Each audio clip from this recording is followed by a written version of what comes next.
Bonjour mesdames et messieurs, donc bienvenue pour cet atelier consacré aux technologies, sécurité et liberté.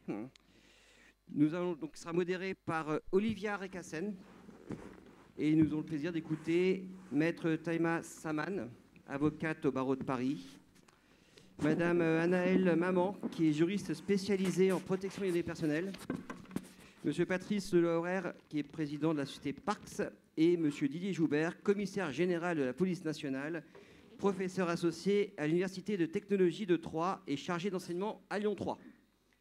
Bonne conférence. Merci. Bien, bonjour à toutes et à tous. Nous allons ensemble ce matin relever un défi parce que nous allons explorer une question très vaste, très mouvante, qui est fascinante et qui est éminemment concernante. Liberté, technologie, sécurité, donc un trio, une trilogie. Je suis sûre que chacun d'entre vous dans la salle a une opinion, au moins un sentiment sur ces trois termes qui sont peut-être inconciliables, c'est ce que nous allons voir aujourd'hui, parce que derrière ce trio, il y a bien sûr des questions sous-jacentes, la technologie, les technologies, notre usage des technologies. Se fait-il au détriment forcément de notre liberté? Peut-on, autrement dit, faut-il choisir entre liberté et sécurité? Et bien sûr, on voit que pour y apporter des réponses, il faut mélanger des notions juridiques, techniques, éthiques, politiques, etc. Donc pour relever ce défi, ce matin, nous avons quatre intervenants, 4 regards. Donc je vais vous présenter les intervenants brièvement pour qu'on rentre le plus vite possible dans le vif du sujet. Alors, je vais commencer par ma voisine, donc Taïma Saman. Vous êtes avocate au barreau de Paris et Bruxelles. Vous avez fondé le cabinet Saman. Vous êtes spécialisée dans les affaires publiques et les dossiers liés au digital.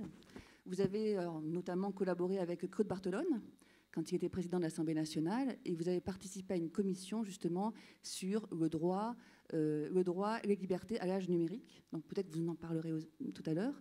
Et puis, vous avez aussi dirigé les affaires publiques et juridiques de Microsoft France. Donc voilà, c'est Europe, Moyen-Orient, Afrique. Europe, encore mieux. Là, vous nous en parlerez aussi tout à l'heure.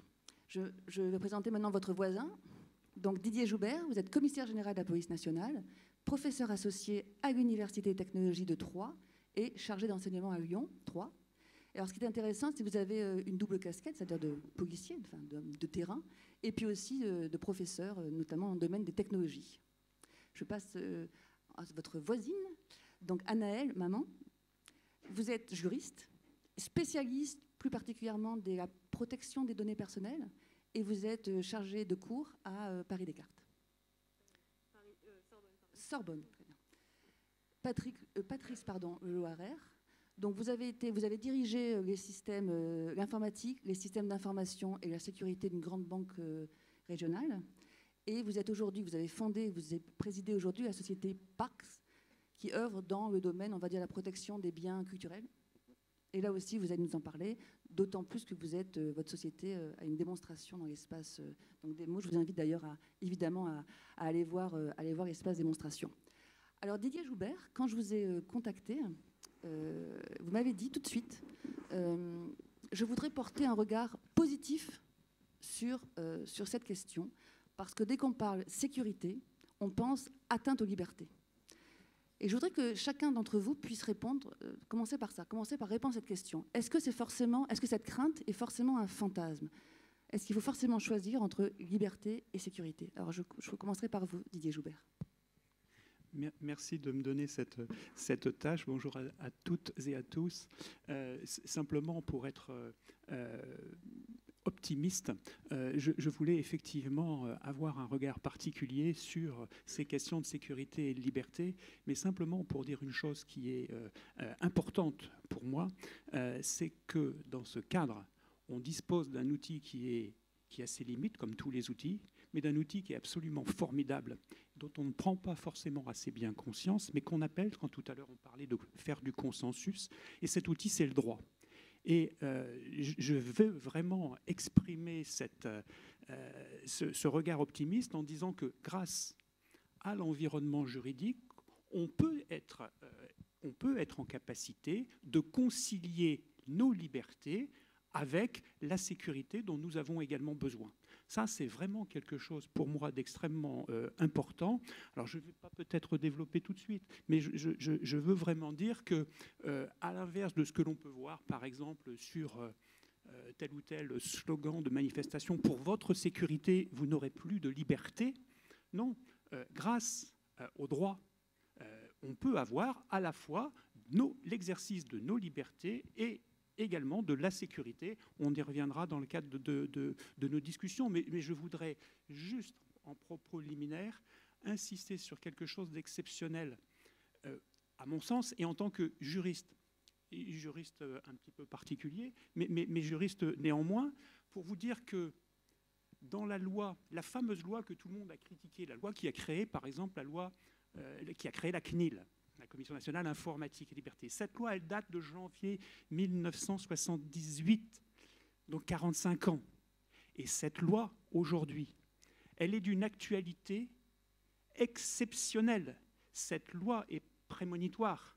C'est-à-dire que, par exemple, ce que l'on peut faire ou ce que l'on ne doit pas faire avec l'informatique avancée, si on ne veut pas parler d'intelligence artificielle, j'aime bien utiliser ce mot d'informatique avancée, la loi disait déjà en 1978 que ça n'était pas la machine seule qui devait décider, mais qu'il devait y avoir de l'humain derrière l'informatique. 1978, on ne parlait même pas encore d'Internet et des autoroutes de l'information ou de quoi que ce soit.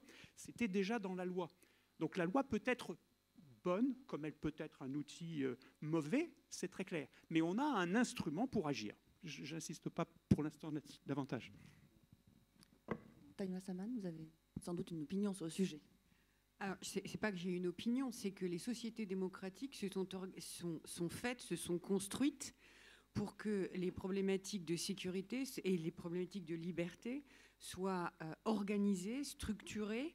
La liberté s'organise, elle ne peut pas être la loi de la jungle, c'est pas la liberté. Donc votre question, elle revient tout simplement à la construction des sociétés modernes et civiles. Quels sont les droits de chacun et quels sont les devoirs de chacun, comment on organise la liberté dans les contraintes qu'elle construise. Alors, avant la technologie, je voudrais revenir, puisque vous avez parlé de la loi informatique et liberté. La loi informatique et liberté, elle est construite non pas contre les algorithmes actuels, mais contre les États, pour que les États soient contraints dans leur capacité d'avoir accès à la vie privée des gens. Et elle est déjà, et c'est aussi ça qu'il faut comprendre dans le sujet qu'on aura tout à l'heure, elle est très propre à l'Europe. Les premiers textes dits informatique et liberté ne naissent pas en France. Elles naissent en Scandinavie et elles naissent en Allemagne avant d'arriver chez nous. On n'a pas été en retard, mais on n'était pas non plus les premiers. Et elles sont issues de la Deuxième Guerre mondiale et de la mise sous fichier de gens avec des caractéristiques qui permettaient de les envoyer dans les camps. C'est cette crainte-là, puis en France, le croisement de deux fichiers qui sont les fichiers sécurité sociale et fiscaux, pour éviter d'aller pister les gens, qui font qu'on va créer cette loi qui devient une directive européenne, où en fait les différentes lois se combinent dans une directive européenne, puis un règlement récent pour pouvoir organiser la possibilité d'avoir accès ou de donner ces données personnelles et comment on va les traiter. La liberté d'expression, qui sera plus mon sujet probablement, la liberté d'expression et la liberté d'information, elle est également encadrée. Il n'existe pas de liberté fondamentale sans encadrement. Mais il n'existe pas de politique de sécurité sans encadrement non plus. Et on est toujours, par rapport à la discussion de tout à l'heure, en réalité, la question des technologies, des libertés et de la sécurité, c'est une disserte de Sciences Po. C'est thèse, antithèse et synthèse pour trouver le bon équilibre. Et puis, c'est aussi une disserte de Sciences Po parce que ça veut dire qu'il faut être éduqué à ces outils. Il faut comprendre comment ils servent, à quoi ils servent et la meilleure manière de s'en servir. Quand j'étais jeune avocate, on m'expliquait que les technologies étaient neutres et c'était la manière de s'en servir qui comptait. On pourrait revenir aux États-Unis. L'arme est neutre, c'est le mec qui appuie sur la gâchette qui pose un problème, sauf que le mec, il appuie sur la gâchette. Donc comment on appuie sur la gâchette et comment est-ce qu'on fait en sorte que ces technologies qui peuvent être extrêmement positives ne deviennent pas l'instrument du pire. Merci. Et l'éducation aux outils, justement, Anaëlle, Maman, je vous donne la parole, parce que c'est quelque chose sur lequel vous avez une expertise particulière. Oui, bonjour à toutes et à tous. Merci pour votre question. Sur la question de l'éducation, en soi, je suis d'accord justement avec vous. Il est nécessaire de connaître nos droits, et notamment les droits qui concernent l'informatique, qui concernent le numérique, qui concernent en fait le RGPD. Mais pour parler de RGPD, c'est donc d'abord le Règlement général à la protection des données, GDPR for English People, et ce RGPD, c'est lui qui protège les données. Mais alors, qu'est-ce qu'une donnée ? Et la plupart des gens s'arrêtent à la question informatique, à la question numérique. Mais les données, ça concerne exactement tout ce que l'on a sur nos papiers, mais également sur nos fichiers informatiques, sur nos téléphones, sur nos ordinateurs, sur nos télévisions. Les données, le RGPD le définit, c'est toute information qui est directement ou indirectement permet d'identifier une personne. Directement mon nom, Anaëlle, et indirectement, je suis une femme brune. Et ça, c'est une donnée personnelle. Donc en fait, quasiment toutes les formes d'identification d'une personne sont, on va dire, des données personnelles. Et il me semble qu'il est nécessaire de connaître ce RGPD, ces droits, pour pouvoir commencer à utiliser d'abord les outils informatiques. Merci, on y reviendra évidemment tout à l'heure. Patrice Loiret. Alors, je voudrais apporter un regard complémentaire sur cette notion de technologie, sécurité, liberté. Effectivement, vous avez vu, c'est symptomatique. On a commencé par dire « Ah, technologie, sécurité, atteinte aux libertés ». Or, en fait, mais parce que c'est notre naturel et parce que ça nous envahit de plus en plus, on peut dire avec un regard complémentaire que la sécurité est un facteur de plus en plus important de l'exercice de la liberté. Je vous donne des exemples. Aujourd'hui, sur des pans très importants, si on ne sécurise pas, par exemple, les réseaux, si on ne sécurise pas les transferts, les paiements électroniques, il n'y aurait pas aujourd'hui de marché sur le net. Amazon n'existerait pas. C'est grâce à la sécurité qu'on a apporté que, en fait, on a cette liberté de pouvoir, en une certaine tranquillité, avec la vigilance qu'il faut avoir, de pouvoir exercer cette liberté. La sécurité, elle est partout. Aujourd'hui, le trafic aérien, par exemple, sans des systèmes très évolués de sécurité, il n'y aurait quasiment pas de trafic aérien, pas de trafic du RER. Aujourd'hui, on veut de plus en plus de sécurité partout. Nos automobiles, aujourd'hui, elles freinent à notre place. Et donc, ce n'est pas qu'un facteur, je dirais, négatif. Il faut prendre toutes les précautions et on en parlera. Mais parce que quand on développe nos technologies, je peux vous dire que la première préoccupation, c'est justement ce respect. Et je pourrais en témoigner. Mais ce facteur de sécurité est de plus en plus présent pour nous permettre d'exercer avec moindre risque nos libertés. En plaisantant hier, je disais, aujourd'hui, dans notre état d'esprit, la conquête de l'Ouest américain n'existerait pas. Pourquoi ? Parce qu'on se poserait la question, est-ce que mon chariot est garanti 10 ans, pièces et main-d'œuvre ? Est-ce qu'il a l'anti-télescopage avec la caravane qui me précède ? Est-ce que je suis bien assuré ? Est-ce que je pourrais payer, etc. On est dans un monde où on a besoin de plus en plus de sécurité et elle nous guide, c'est un peu notre colonne vertébrale. On pense toujours sécurité pour exercer notre liberté. Et c'est d'autant plus vrai qu'aujourd'hui, quand on regarde l'aspect économique, le marché de la sécurité est un marché extrêmement important. À la fois dans le développement des outils de sécurité, et on en développe, vous pourrez voir, et aussi parce que ça a fait naître autour de cette préoccupation de sécurité et liberté des métiers. Regardez aux États-Unis, je dirais le métier d'avocat spécialisé dans la sécurité est un marché exponentiel. Donc, et il n'y a pas de critique là-dessus, c'est simplement pour dire que vraiment cet aspect-là est présent dans notre quotidien, on ne s'en aperçoit pas, et on est très regardant par rapport à ça. Voilà, c'était un peu un autre regard plus optimiste. Alors on peut le déplorer, hein, on n'ose plus prendre de risques, mais c'est quand même important, alors sous le regard effectivement de la prudence qu'il faut avoir, et on va continuer le débat là-dessus. Donc, à vous entendre, la sécurité est une condition de la liberté. Je vous ai vu réagir, Taïma Saman, sur cette... Est-ce qu'il n'y a pas un curseur, est-ce qu'il n'y a pas une notion de dosage? Alors exactement. J'ai pas réagi parce que je suis en désaccord sur le principe, mais j'ai trouvé intéressant qu'en expliquant que les conditions de la liberté, c'était la sécurité, on n'ait parlé que de sécurité et non pas de liberté. J'ai dit que c'était un des facteurs. Je n'ai pas dit que c'était le facteur. Oui, mais à nouveau, hein, je n'ai pas dit le contraire dans mon introduction d'ailleurs. Hein, les libertés sont forcément encadrées. Non, plutôt, elles sont... pour pouvoir les exercer, il faut les organiser. Hein. Pour revenir un peu au débat, je voudrais reprendre ce qui a été dit hier soir et encore ce matin sur l'ensemble des débats qu'on a pu avoir sur toute une série de sujets autour de l'intelligence artificielle, des technologies. C'est une question d'éducation aux technologies, de savoir ce qu'on veut en faire. Elles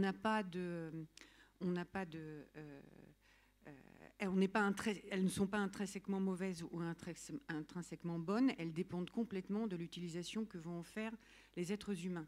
Je voudrais revenir sur la discussion qu'on a eue sur le Minitel. Je me souviens avoir travaillé sur l'explosion de l'Internet à l'époque où la France essayait de penser que le Minitel serait la technologie internationale. La raison pour laquelle le Minitel ne s'est pas développé la raison pour laquelle la France a été un des pays développés les plus en retard sur le développement de l'Internet, c'est qu'Internet était intrinsèquement en contradiction avec la logique française, qui est une logique de centralisation et de contrôle, alors qu'elle vient des États-Unis, dans lequel le principe est inverse, c'est celui de la liberté. Par contre, si vous causez un dommage en raison de l'activité que vous avez eue, vous pouvez être puni, vous pouvez être sacrément puni. Donc, une question de responsabilité individuelle et de développement qui permet le développement de l'innovation d'ailleurs. Hein. On dit souvent que ChatGPT n'aurait pas pu être développé en France parce qu'il aurait été trop contraint. Donc, la question du curseur sur la sécurité est un élément fondamental. On a le droit de manifester sans se faire casser la figure. Donc, il faut savoir organiser l'ordre public de manière à ce qu'on puisse exercer ce droit. On doit pouvoir innover suffisamment bien sans être contraint par le RGPD. Donc il faut trouver le curseur au sein du RGPD de protection des données personnelles sans empêcher le développement de technologies remarquables. Et on doit pouvoir s'exprimer le plus librement possible, mais tout en respectant un certain nombre de règles et de structures. Par exemple, les contenus qui sont interdits à certaines populations, notamment les mineurs, doivent être encadrés et correctement suivis. Et si vous causez un dommage, parce que ce que vous racontez va créer un dommage à quelqu'un, il faut vous apprêter à en payer le prix. Mais ça ne vous empêche pas, ça n'empêche pas que quand vous devez exercer quand vous exercez vos libertés, réfléchissez à l'impact que ça peut pouvoir avoir, mais vous devez pouvoir les exercer sans avoir peur de vous prendre une grenade dans la figure. Pardon, il n'y a pas d'attaque personnelle du tout. Hein. Non, mais naturellement, je tourne vers vous, Didier Schlumer. Vous allez forcément réagir. Oui, je vais réagir, bien entendu. Je fais partie des forces de réaction, pardonnez-moi. Mais non, de contrôle. Concrètement, ce que je voudrais pointer là maintenant, à ce stade de notre discussion, c'est effectivement comment aussi le droit va nous permettre de poser le curseur, hein, puisque vous parliez du curseur. Et je vais repartir d'un exemple qui est intéressant. Je me souviens d'une intervention d'une professeure de droit de Bordeaux que l'on avait sollicité pour traiter des sujets d'informatique et d'informatique avancée ou bien d'intelligence artificielle. Et puis dans l'auditoire, il y avait quelqu'un qui a eu une idée géniale qui était, mais, au fait, on ne sait pas quoi faire des fichiers S. Vous savez, ces individus qui sont suspectés de terrorisme, et puis ces individus qui peut-être ont été déjà condamnés pour terrorisme et qui vont sortir de prison, ou bien ces individus qui vont revenir de Syrie. Que va-t-on en faire et est-ce que la technologie ne va pas pouvoir nous aider? Et donc, dans la salle, quelqu'un a dit, c'est simple, il suffit de les pucer. Donc, on va pucer les fichiers S. Mais quelqu'un l'a dit, hein, je l'ai bien entendu, ça n'était pas d'ailleurs un policier. mais c'est vraiment la question donc, de savoir à chaque fois, et avec cette question de la puce, c'est-à-dire où je place le curseur. Et là encore, c'est le droit qui va nous permettre d'avoir les outils de ce positionnement curseur, avec quelque chose que vous connaissez tous. Dans la vie pratique, vous pesez les choses et vous faites du contrôle de proportionnalité. Eh bien, ce critère de proportionnalité entre les mesures de sécurité et les attentes en matière de liberté et de sécurité, eh bien, le concept juridique, il existe. Et c'est grâce au droit qu'on va pouvoir positionner le curseur. Alors, encore une fois, le droit, ce n'est pas magique. Hein, c'est-à-dire qu'on peut faire du mauvais droit et du très mauvais droit. D'ailleurs, on en fait souvent on en fait de plus en plus mauvais. Mais concrètement, c'est quand même un outil juridique, et cet outil du droit qui va nous permettre de positionner et de mettre la proportionnalité à l'endroit qui correspond aussi aux attentes dans notre espace juridique européen, puisque ça, on y reviendra, la dimension européenne est très forte. Mais vraiment, ça, encore une fois, le droit et la proportionnalité, qu'est-ce qu'il y a derrière la proportionnalité? Ce sont des problématiques de valeur. Ce sont des valeurs qui sont derrière. Et dans le droit est l'outil qui vous permet aussi de réintroduire de la valeur. Et le droit et la norme juridique n'est pas une norme technique. C'est une norme dans laquelle il y a de la valeur. Alors, je voudrais là aussi compléter cette information. Vous avez parlé donc de l'Europe. Il se trouve que nous avons des projets européens et je peux en témoigner. Il y a dans tous ces projets européens de recherche et d'innovation une dimension éthique qui est permanente. C'est-à-dire qu'il y a une équipe spécialisée éthique dans chaque projet européen. Et en permanence, il y a un contrôle qui est fait pour voir si les développements répondent bien à l'éthique sous la vision européenne, bien sûr. Si vous avez le courage de lire les centaines de pages qui ont trait à la réglementation, effectivement, ça peut surprendre parce qu'il faudrait qu'on demande l'autorisation à un malfrat si on veut bien le surveiller. Donc, le droit, là, est assez strict, mais heureusement, il y a une application du droit. J'ai suffisamment étudié et j'ai fait des années de partage entre l'éthique et l'innovation, donc on est bien intégré. Donc c'est quand même un souci permanent et je voudrais en témoigner. Nous, on fournit donc un produit pour la police nationale. Là aussi, on a pris la précaution, comme je vous disais tout à l'heure. Si vous voulez aller voir une démonstration, c'est assez spectaculaire. On prend une photo d'un objet et on va vous dire s'il est volé, s'il ressemble à un objet volé, etc. Mais on a pris la précaution de ne pas prendre d'informations personnelles. Alors on va aussi scanner les sites marchands, etc. Mais on ne prend pas d'informations personnelles, justement pour qu'il n'y ait pas de litige. Alors, on peut discuter de la frontière, mais il y a quand même, juste pour témoigner, qu'il y a ce souci permanent, même quand on crée de la technologie dans le cadre européen et de projets européens, après, ça peut être différent, et on se fait accompagner, il n'y a pas de société de développement digne de ce nom qui ne s'appuie pas sur des juristes. C'est normal. Voilà. Donc c'était un témoignage pour appuyer ce que vous disiez, notamment au niveau d'Europe. Oui, je vais bien intervenir. je suis juriste et j'ai travaillé dans différentes entreprises. Le RGPD est entré en vigueur en 2018. Et quand on est juriste et qu'on est spécialisé dans la protection des données personnelles, on travaille sur les projets anciens qui sont encore en cours puisqu'on doit les mettre en conformité. On parle de conformité. Et on travaille aussi sur les nouveaux projets qui sont en train d'être évolués, développés par des ingénieurs en informatique. On va dire que mon métier aujourd'hui, c'est le plus moderne dans le droit, parce qu'on travaille avec des gens qui connaissent, qui savent coder, qui parlent en fait le langage informatique. Et je pense que c'est même nécessaire pour les générations futures. C'est comme faire de la musique sans avoir fait de solfège. Il faut connaître la langue numérique pour pouvoir travailler dedans. Aujourd'hui, moi, je travaille avec des ingénieurs et oui, en effet, la question de la sensibilisation du RGPD, elle est nécessaire, même elle est primordiale, mais dans les anciens projets où on travaille, en fait, on travaille sur le passé, on travaille sur l'avenir, on est des petites équipes qui sont en développement. Il y a beaucoup d'offres sur le marché, en effet, mais on est rattrapé par les technologies.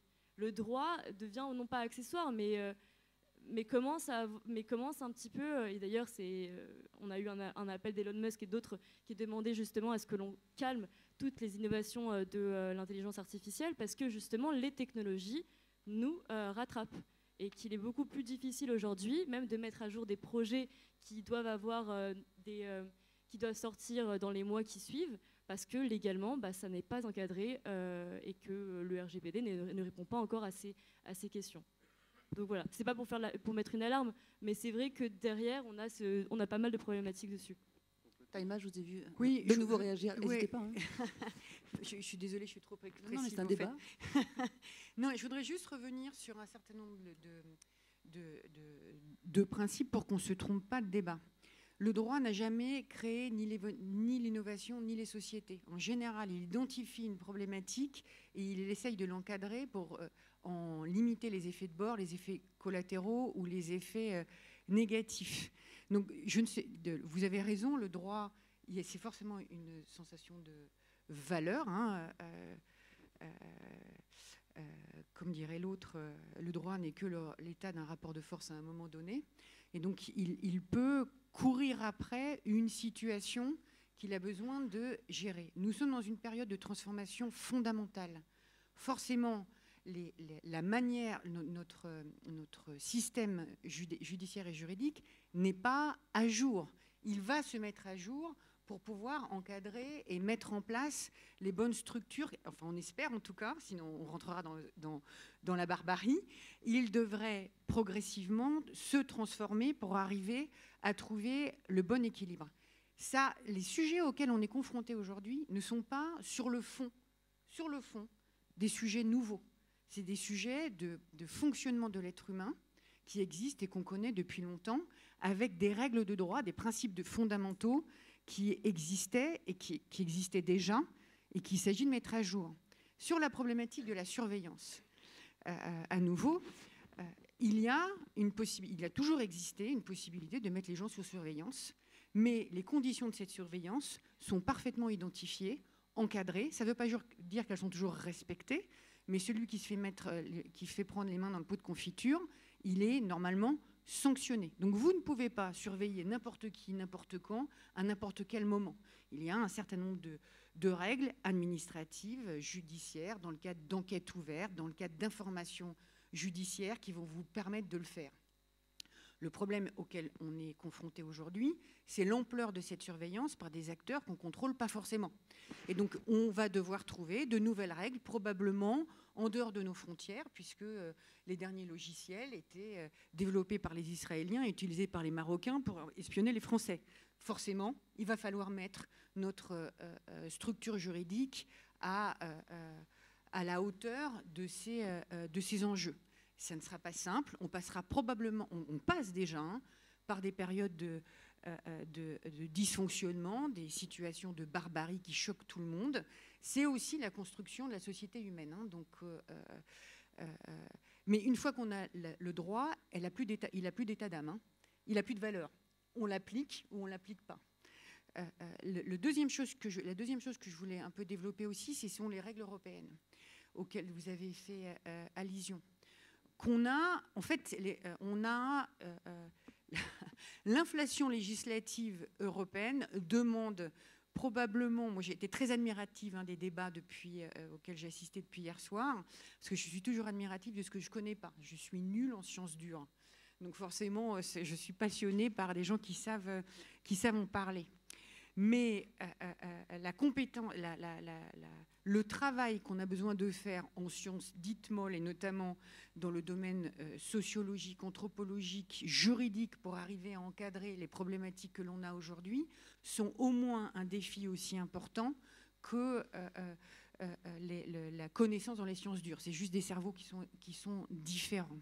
Donc on a toute une série de textes, je vais essayer d'aller vite, toute une série de textes pour encadrer le monde des technologies, le monde du numérique, ce qu'on appelle le paquet data, dans lequel il n'y a pas que la problématique des données personnelles, puisqu'on a la gouvernance des données, personnelles ou pas personnelles, on parle toujours du personnel, mais on a toute une série de données qui sont des données économiques, qui sont des données sécuritaires, qui sont au moins aussi importantes. Comment on les encadre, comment on les partage, comment on les gouverne.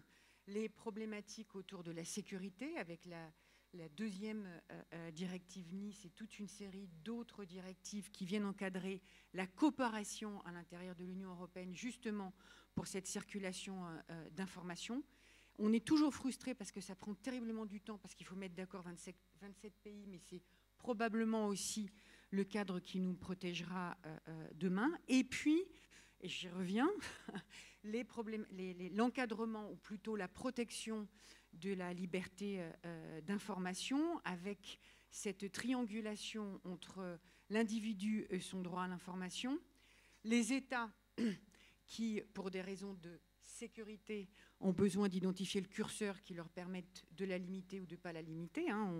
On discute beaucoup des fake news. C'est quoi le problème des fake news? C'est qui détermine ce qu'est la vérité, en fait. Un sujet que nous avons beaucoup débattu en famille, parce que je suis dans une famille de scientifiques qui, quand ils entendaient parler Raoult, étaient absolument super énervés sur toutes les problématiques qu'il soulevait. Sauf que, avant de dire qu'il dit des choses fausses, encore faut-il que le débat soit au cœur du sujet, qui pose un problème d'ordre public parce qu'on est dans une pandémie mondiale et que son propos risque de provoquer des sujets d'ordre public. Comment on trouve le bon moyen pour organiser le débat qui fait que le fait incontestable puisse remonter versus une contestation de ce fait qui existe aussi chez les scientifiques. C'est d'ailleurs ce qu'on a découvert au moment du Covid, c'est que les scientifiques se comportaient comme les politiques. Ça pouvait être le pire ou le meilleur. Et je finis sur ma liberté d'expression parce que c'est un élément très important. Nous allons voir arriver la transposition en France d'un texte qui s'appelle le Digital Single Act, qui a pour objectif d'organiser la gouvernance du contenu, parce qu'on s'est trouvé confronté depuis le début de l'Internet et des réseaux sociaux à cette problématique qu'on n'est pas à nouveau dans une nouveauté d'un rapport aux faits et des problématiques de complotisme ou de faits faux. Je vous renvoie, moi ça m'avait marqué, à l'excellent bouquin de Jean Telet sur Mangez-moi si vous voulez, où ce type avait fini par être mangé par ses... brûlé et puis sa graisse utilisée comme du beurre sur les tartines de ses voisins, parce que la rumeur avait fait de lui un espion allemand. La problématique aujourd'hui du complotisme, c'est l'amplification de la rumeur par les réseaux sociaux.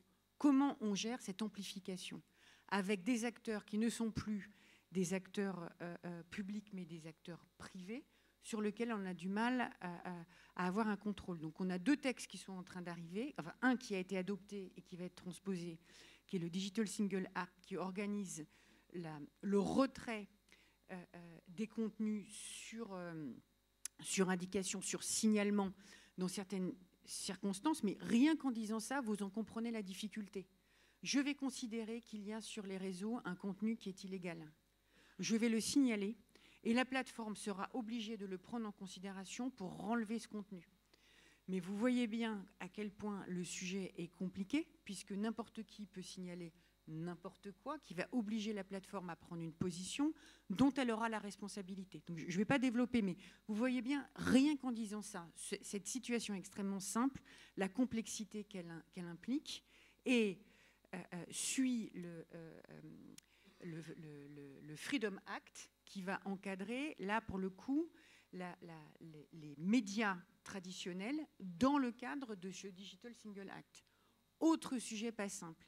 Et la France, pour nous simplifier la vie, avait décidé d'anticiper ces deux textes en amont par un certain nombre de textes, la loi Avia, la loi séparatisme, qui définissait aussi les problématiques de contrainte de la liberté en cas de propagande terroriste dont la définition est elle-même pas si objective que ça. Ça paraît une évidence. Hein. Quand on parle de terrorisme, tout le monde pense qu'on sait de quoi il s'agit. Quasiment le seul contenu dont on est sûr qu'il correspond à ce qu'on voit, c'est la pédopornographie. Parce que ça, quand on la voit, on sait ce que c'est.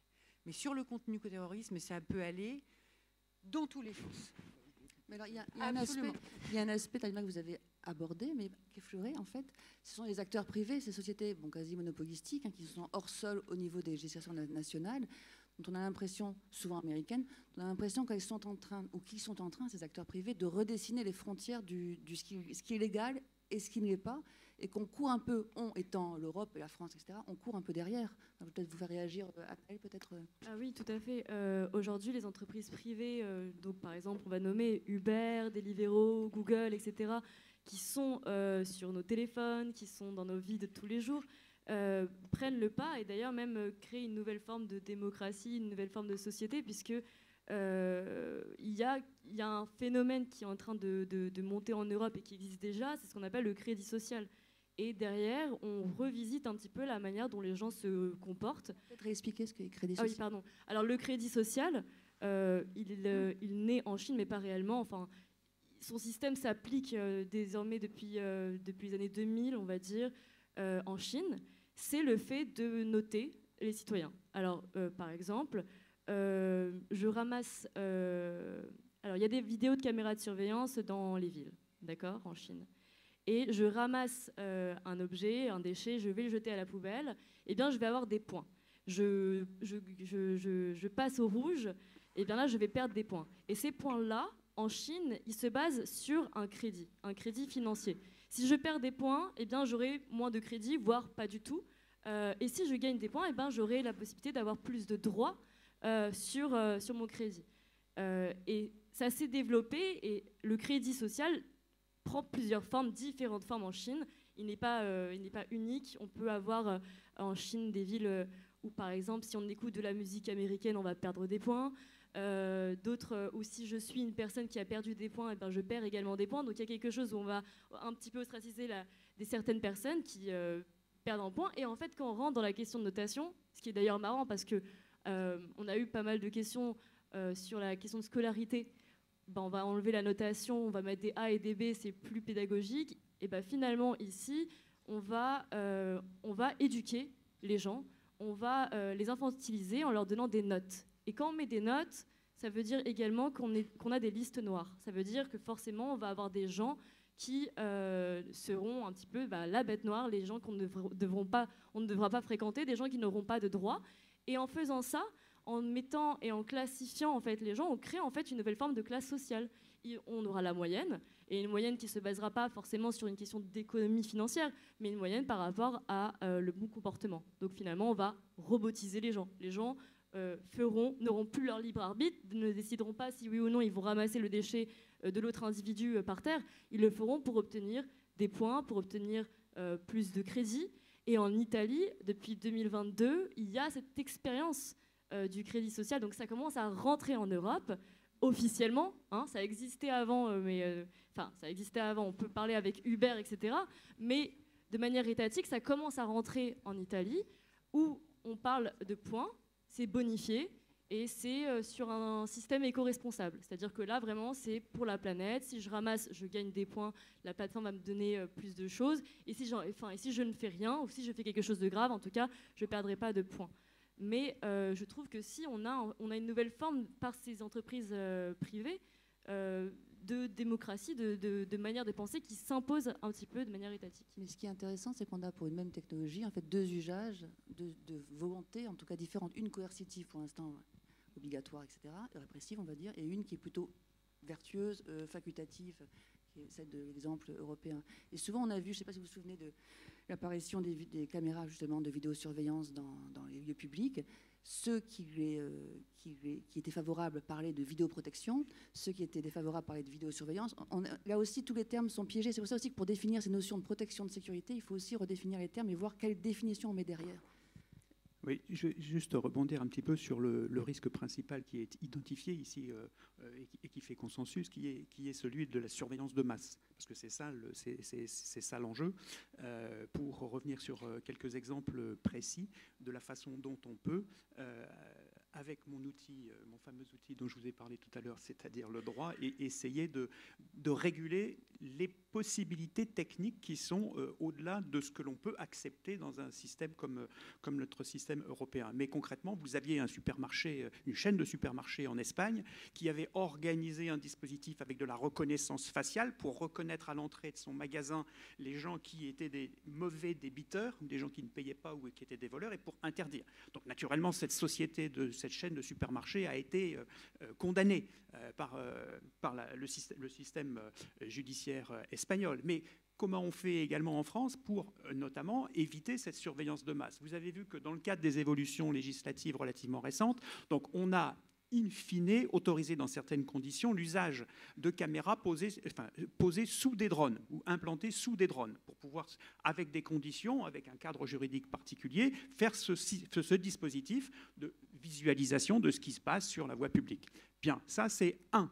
Mais deux, immédiatement derrière, qu'est-ce qui a été mis en place par le législateur également, hein, c'est de faire le fait d'interdire que, en même temps qu'on place ces caméras sous les drones, on y associe une intelligence artificielle susceptible de faire de la reconnaissance faciale.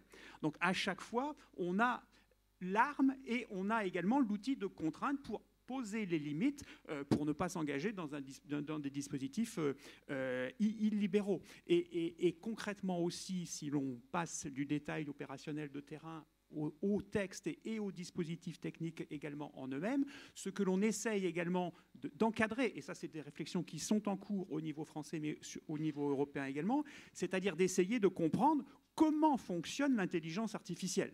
Hein, c'est-à-dire, grosso modo, les informaticiens parlent de boîte noire, et on est en train de regarder qu'est-ce qu'on doit pouvoir imposer, qu'est-ce qu'on doit pouvoir comprendre du fonctionnement de l'intelligence artificielle. Donc là, on créera très probablement, dans un cadre européen ou dans un cadre national, on posera des règles pour qu'il y ait une intelligibilité, peut-être pas par n'importe quel citoyen, mais il y aura une intelligibilité de l'intelligence artificielle qui devra être exigée de façon à ce qu'on puisse déployer ça.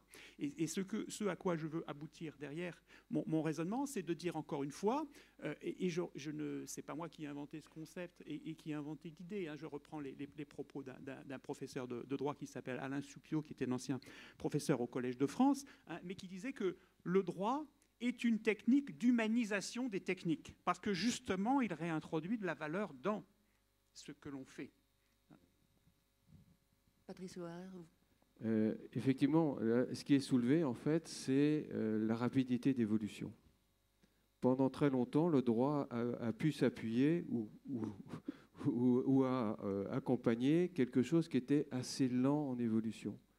Or là, on ne parle finalement... Alors, pour l'anecdote, l'hôtel où on est, si vous n'utilisez pas la femme de ménage, vous gagnez des points. Donc, vous voyez, on y arrive. Hein. Bon, j'ai remarqué ça, j'ai dit, tiens, ça y est, cette notion est arrivée ici. Mais le côté évolution, rapidité d'évolution est très importante. Et c'est pour ça que ce que je trouve bien, par exemple, dans les projets européens, c'est qu'il y ait une entité éthique systématique, pas simplement pour veiller au respect du droit, c'est-à-dire de tirer en arrière, mais c'est aussi important, si c'est réactif, que cette entité puisse percevoir les nouveautés là où on crée des vides juridiques, forcément par l'innovation.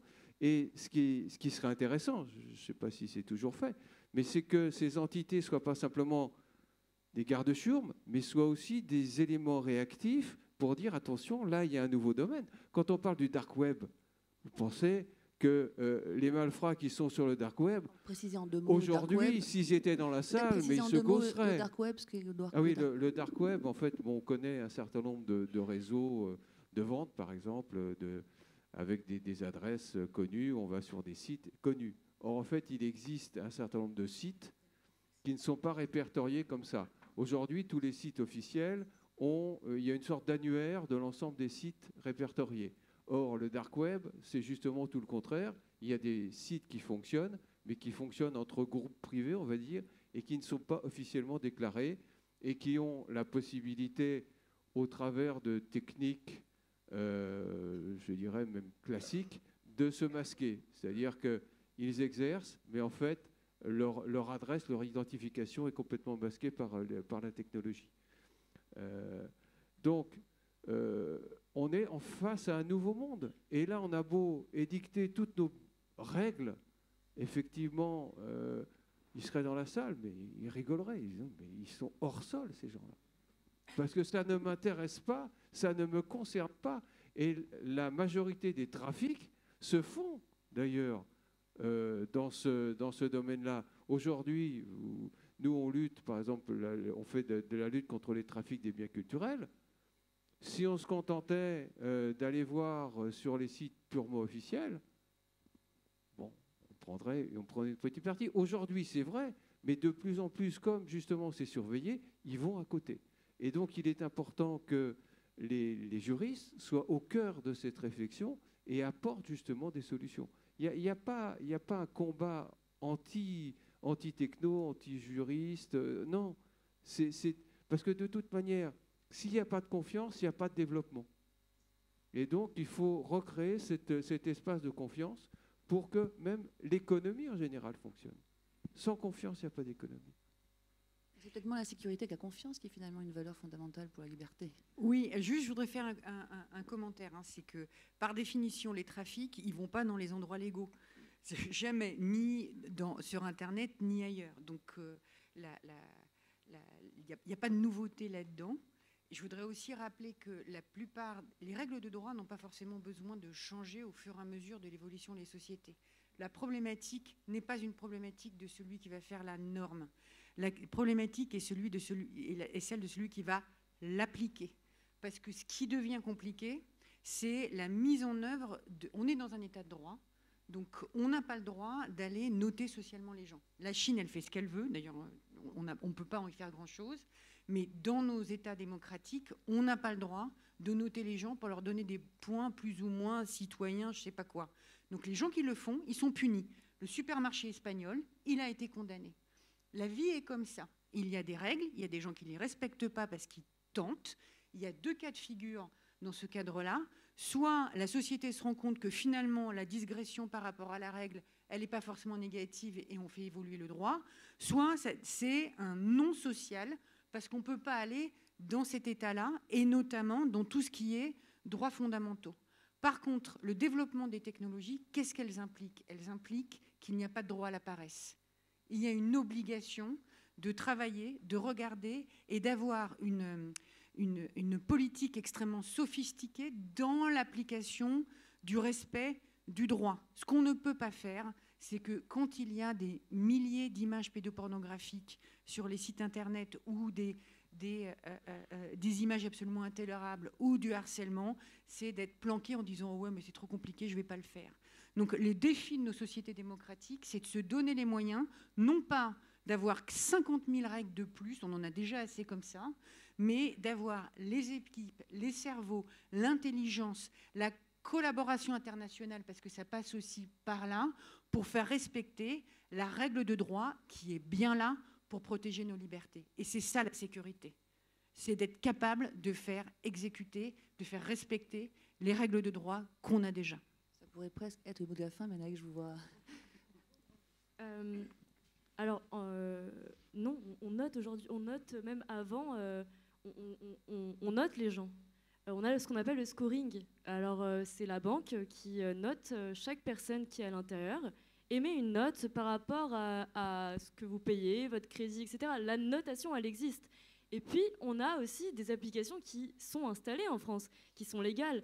On a par exemple Uber, où quand vous prenez un chauffeur, vous allez le noter sans avoir réellement une base sur quoi vous positionnez. Alors il y a des gens qui vont mettre 3 étoiles au Uber parce qu'il n'y a pas une bouteille d'eau déviant, d'autres qui vont mettre 4 parce que c'était un cuir qui était bien lissé.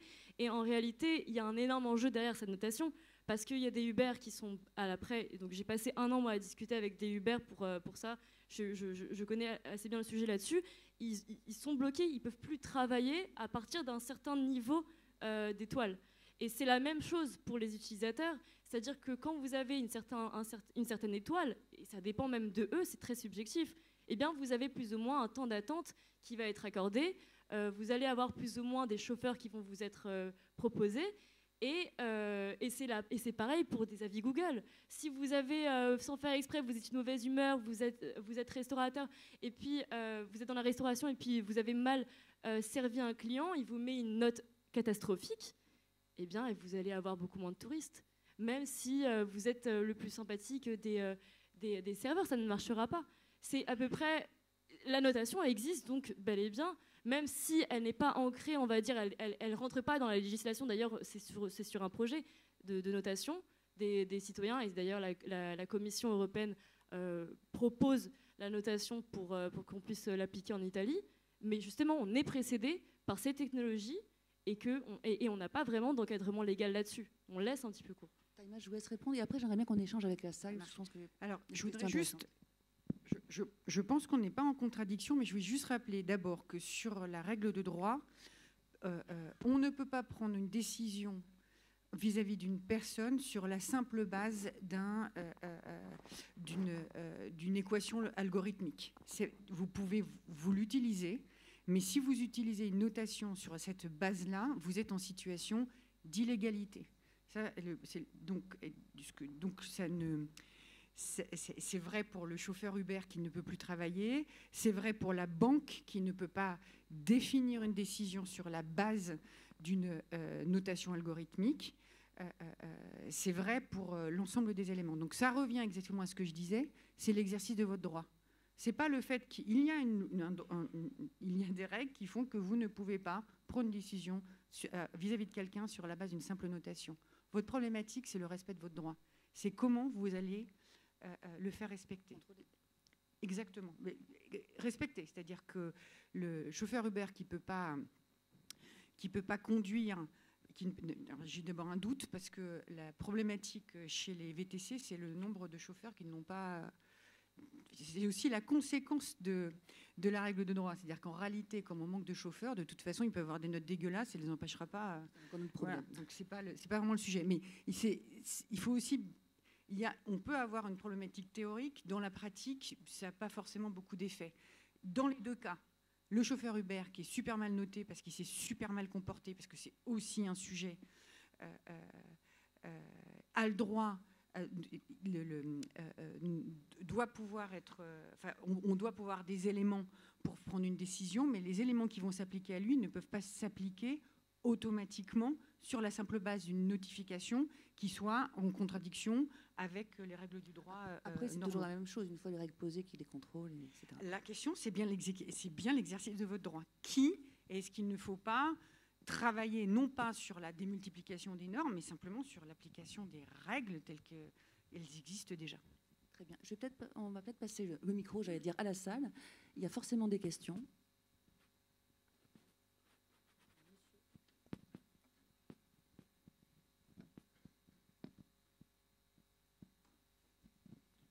Oui, bonjour. Je voudrais revenir sur l'application des règles de droit.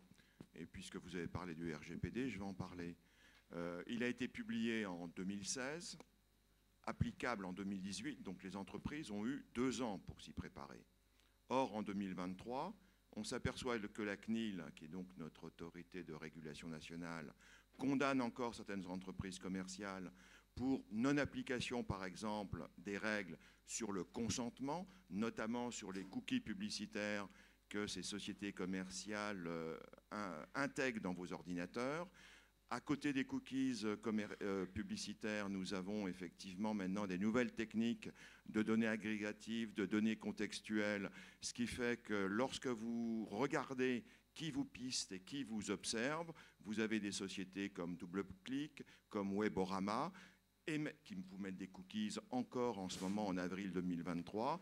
Et vous avez maintenant Meta, Facebook, qui avec des données dites contextuelles vous traque, et un simple tracteur commercial vous donne un panorama absolument inouï de la trentaine des suiveurs sur votre ordinateur commercial. Donc les règles existent, elles existent depuis 2016, on est en 2023, 7 ans après, ça ne semble pas encore totalement appliqué. Que faire? Je ferai une réponse assez rapide. Le crime, le vol, l'escroquerie sont interdites depuis quasiment le début des sociétés. Elles existent toujours. Quand elles ont lieu, il y a des poursuites, des enquêtes et des punitions. Pour le RGPD, c'est pareil. La bonne nouvelle, c'est que la CNIL enquête et condamne. Ça, c'est ma première réponse. Donc, on ne va pas vivre dans un monde de bisounours en pensant qu'il n'y aura pas d'infraction jamais. Il y a des infractions, à nouveau. Il faut pouvoir les poursuivre et les punir. La deuxième chose est que, pour le coup, la solution peut être technologique parce qu'effectivement, il y a une immense contestation sur la problématique des cookies sur lequel je ne porterai pas de jugement de valeur, mais on est en train de travailler sur... Les acteurs du numérique sont en train de travailler sur le monde post-cookie, qui pose d'ailleurs un certain nombre de problèmes de concurrence, de souveraineté, puisque les premiers à avoir fait la démarche en disant on va supprimer les cookies, c'est Google. Et donc vous avez toutes les entreprises européennes qui disent bah oui, mais nous, sans les cookies qu'on peut poser pour pouvoir faire notre propre travail, on va casser l'Internet où on peut avoir accès sur le modèle gratuit avec le modèle publicitaire. Donc ça pose un autre problème. Mais il n'empêche que, par rapport à votre inquiétude, on devrait, d'ici 3-4 ans, passer dans un monde post-cookie. Et pour ceux qui ne respectent pas les règles de consentement, ils sont régulièrement punis. Les amendes octroyées par les autorités de contrôle de protection des données personnelles atteignent des centaines de millions d'euros et de dollars, et ça fait réfléchir tout le monde. Sur la notion de punition, Didier Joubert. Je vais juste abonder dans le sens de ma voisine de gauche, simplement pour dire effectivement qu'il y a longtemps qu'on a dit que le crime était un phénomène normal. C'est dommage qu'on n'en déduise pas que la police est aussi un phénomène normal d'ailleurs, mais pas tout le monde. Mais concrètement, par contre, au-delà de cette plaisanterie que vous voudrez bien me pardonner, s'il vous plaît, c'est le fait de dire que, y compris sur ce que vous dites sur l'effectivité du contrôle et le contrôle, à nouveau, on a une perspective qui est de constater les trous dans la raquette. Ils existent et ils existeront toujours. Ça, il faut pas qu'on se voile la face là-dessus. Mais par contre, la perspective également des transpositions des textes européens qui, à nouveau, vont aller vers l'effectivité du contrôle. On sait très bien que c'est complexe et que c'est compliqué. Mais on a désormais, par exemple, maintenant, réussi à permettre aux personnes qui veulent bien respecter la loi, j'en conviens, mais de déréférencer des choses ou de retirer des contenus en 1 heure. Sur certaines bases de données. Donc, les dispositifs européens, encore une fois, sont vraiment dans cette effectivité du contrôle, parce que vous avez raison, il y a des trous dans la raquette. Mais c'est encore, malheureusement, peut-être parce qu'on s'est rajouté du droit et de la compliance, mais on a créé de nouveaux métiers aussi pour ça, sur le contrôle et la compliance, parce que c'est une nécessité. Ce que vous pointez, ce sont des carences réelles, mais contre lesquelles également les États, parce que là je reviens, ce n'est pas uniquement franco-français, les États luttent également. Patrice Loirer, dans votre partie quotidienne. Oui, là on voit effectivement aussi qu'on se heurte à l'effet de masse. C'est-à-dire, pour pouvoir appliquer le droit, il faut aussi savoir là où le droit n'est pas appliqué. Donc, il faut de plus en plus s'appuyer sur la technologie, justement, pour avoir une vision beaucoup plus large. Parce qu'aujourd'hui, effectivement, on a tant de juristes, tant d'avocats, etc. C'est pas infini en termes de personnel. Donc, il y a un appui sur la technologie, et en plus, par rapport à l'évolution de la technologie, même si le droit ne doit pas évoluer, le principe du droit ou les valeurs, malgré tout, tout à l'heure, d'ailleurs, ça a été évoqué au niveau de l'intelligence artificielle, même quand on lance des programmes d'intelligence artificielle, on ne sait plus forcément trop comment ça se passe à l'intérieur et on n'arrive plus à en déterminer, je dirais, la quintessence du résultat. Et pour ça, il faut de la technologie qui soit sophistiquée pour essayer d'aller démonter, d'aller comprendre justement ce qui s'est passé. Donc les deux ne sont pas antinomiques, là encore, technologie, liberté, droit, etc. Tout ça, ça va ensemble. On va prendre une autre question. Oui, moi je voulais poser le principe entre l'équilibre de la sécurité et de la liberté, de la gestion des risques. Parce que je pense qu'il y a des périodes de notre histoire ou des périodes d'évolution de la société où c'est la sécurité prime par rapport aux risques que les autorités ont à gérer. Et il y a des périodes où c'est plutôt la liberté, sachant qu'il y a des périodes où les deux peuvent être équilibrés dans le cadre de ce que vous avez annoncé, ce que vous avez décrit très bien. Donc si on prend nos exemples récents, c'est sûr qu'on a tous été saisis au sens propre comme au sens figuré de tout ce qui a été mis en place avec tous les outils, les applications pour nous sécuriser par rapport à notre propre santé au moment du Covid, avec des décisions qui ont été extrêmement fortes, extrêmement rapides, qui ont porté atteinte à notre liberté d'aller et venir, comme on n'avait pas connu depuis 40, 42. Donc ça, c'est un premier exemple. Deuxième exemple, c'est la montée de la violence dans nos sociétés, avec tout ce qu'on voit actuellement et tous les débats. On a quelqu'un du ministère de l'Intérieur, donc tous les débats qu'il y a sur le maintien de l'ordre par rapport à la montée de l'extrémisme et la violence dans nos sociétés, que ce soit en Europe ou aussi aux États-Unis, où c'est encore plus dramatique que chez nous. Donc là aussi, nécessité pour l'appareil d'État de renforcer la sécurité. Et certains disent que ça porte atteinte à nos libertés. Moi, je ne le pense pas dans le contexte actuel. Et puis l'exemple dernier, la France va organiser les Jeux Olympiques l'année prochaine. Bon, je pense que le Sénat a voté des mesures aussi. L'Assemblée nationale va confirmer, je pense, va donner des moyens très importants, parce que la France ne peut pas... Donc comment l'État français gère le risque d'un attentat terroriste sur un événement mondial tel qu'il aura lieu l'année prochaine, avec en plus cette cérémonie d'ouverture qui, tout le monde le dit, tous les experts de la sécurité disent qu'elle est extrêmement à risque. Donc forcément, je pense que là, les drones vont être autorisés. La reconnaissance faciale, selon les informations que j'ai aussi, sous contrôle des éléments de la hiérarchie de la préfecture de police de Paris, avec les systèmes intégrés de la DGSI, etc. Bon, donc, la question que je voulais vous poser, c'est ne pensez-vous pas qu'on est rentré dans une phase qui nécessite un renforcement obligatoire par rapport à tous ces risques qu'il y a à gérer, ceux qu'on peut prévoir et ceux qui ne sont pas prévisibles, comme le Covid, et qu'on est parti pour quelques années, sans en aller dans des régimes illibéraux ou des régimes dictatoriaux, sur des processus de sécurisation qui sont de plus en plus fréquents et qui seront de plus en plus massifs.